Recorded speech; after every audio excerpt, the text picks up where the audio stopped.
kapatid, tuluyan na nga pong nakapasok ang super bagyong Inday sa loob ng ating bansa kaninang madaling araw. Dahil po dyan, nakataas na po sa signal number 1 ang ilang bahagi ng Luzon.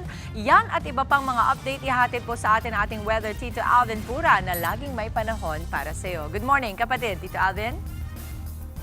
Good morning, Mami Dims, at good morning mga kapatid. Ulat panahon na po tayo. Nandito na nga ang super bagyong Inday. Nakapasok po itong bagyo na ito kaninang alas 3 ng madaling araw. Sa ngayon, nananatili po ang super typhoon category nito na status na nasa 185 kilometers per hour malapit sa kanyang gitna. At kuminsan, may mga pagbugsong umabot sa 230 kilometers per hour. Ito po ay huling namata ng Pag-asa sa layong 1,420 kilometers east ng Northern Luzon at patuloy na kumikilos pakanluran sa bilis na 25 kilometers per hour. Sa ngayon, wala pa po itong direktang epekto sa ating bansa, pero humihila na po ito o nagpapalakas ng habagat at siya pong nagpapaulan.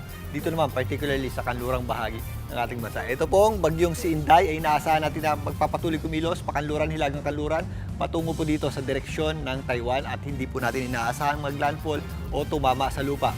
Ganun pa man, medyo malawak po yung kanyang radius o yung kanyang lawak ay umaabot sa 800 kilometers mula sa kanyang gitna. Nag-i-extend po yan dito sa kanyang panglabas na kaulapan at panglabas na windfield. So aabot po yung kanyang mga hangin dito po sa Northern Luzon at extreme Northern Luzon. At maliban dyan, ramdam din po natin ang hangin, ng habagat sa malaking bahagi ng ating bansa. Mula Luzon, Visayas at mag-i-extend pa po yan sa Mindanao. So posible rin po yung ating mga pagbugso-bugsong hangin at breezy conditions dahil na po sa epekto ng habagat na hindi po direktang apektado nga itong ating bagyo. Ito po ay asahan natin na kumilos pa itaas dahil nga medyo malapit lang po ito. Dahil nga medyo malawak po ito at medyo papalapit na sa ating bansa, nagtaas na po ng tropical cyclone wind signals ang Pag-asa sa ilong lugar ng ating bansa. Nakataas po ang ating signal number 1 sa mga areas ng Batanes, Babuyan Islands, Apayao, Cagayan, kasama po dyan ng Kalinga, Isabela, Aurora at Catanduanes. Ito pong general area na ito, sa ngayon ay maganda po ang panahon. Pero nagtaas na po ng tropical cyclone wind signals dyan ng Pag-asa para makapaganda sa posibleng maramdamang hangin dyan in the next 24 to 36 hours. Samantalang dito naman po sa area ng Mindanao, meron na po tayong mga kalat-kalat na pag-ulan sa Zamboanga Peninsula, ilang bahagi ng Sultan Kudarat, kasama na po dyan ng Lanao dahil sa epekto ng habagat o southwest monsoon at madadagdagan pa po yung ating mga pag-ulan bukas dahil papalakas po at paakyat din po yung ating habagat at yung ating southwest monsoon. Ganun din po ang ating aasahang panahon dito po sa Western Visayas. Sa ngayon, medyo kakaunti pa yung mga pag-ulan dyan, pero bukas meron na tayong mga posibleng kalat-kalat na pag-ulan dyan. Kasama po dyan ang isla ng Panay at maging dito sa area ng Negros.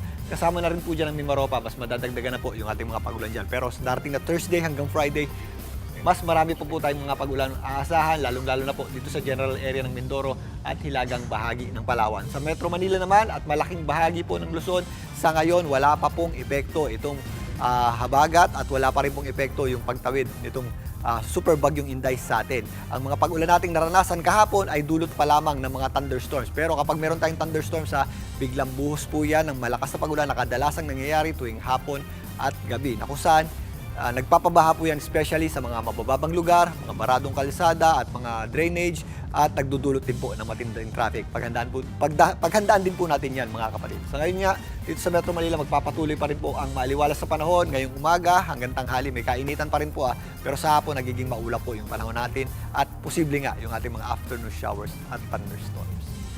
At yan muna ang latest sa ating lagi ng panahon. Balikan natin mamaya ang super bagyong Inday. Muli ito po ang inyong weather Tito Alvin na lagi may panahon para sa iyo. Mga kapatid, dito Alvin Pura po na laging may panahon para sa iyo, umaraw man o umulan, dapat laging handa. Kaya para maging updated sa pinaka-latest weather updates, mag-follow at mag-subscribe na sa social media pages ng News 5.